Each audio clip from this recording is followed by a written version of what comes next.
Détrompez-vous, ici nous ne sommes pas en Afghanistan ou en Syrie, mais à Davos, en Suisse, au cœur du Forum économique mondial.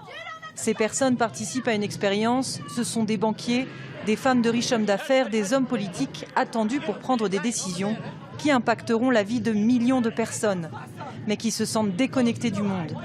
L'espace de 30 minutes, ils ont accepté de se glisser dans la peau d'un réfugié. Je crois que j'en avais besoin parce que je rencontre souvent des gens qui font de l'humanitaire et ces rencontres ne sont en rien terrifiantes. Mais cette expérience, c'était terrifiant.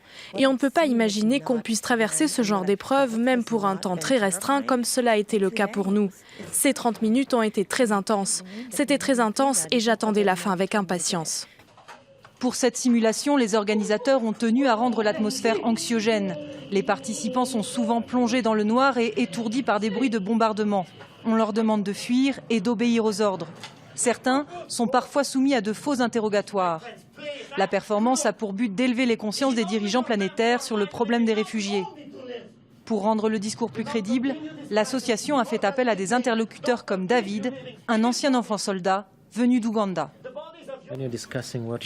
Quand on parle de quelque chose qui est très éloigné de nous et pour lequel on n'a aucune expérience, c'est très difficile de prendre des décisions.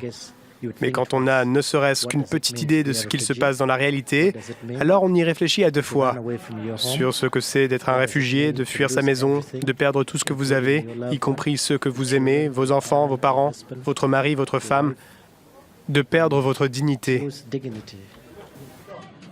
Devant les fausses kalachnikovs, pour un morceau de pain, pour ne pas finir en prison ou être violés, ils sont prêts à laisser leurs bijoux.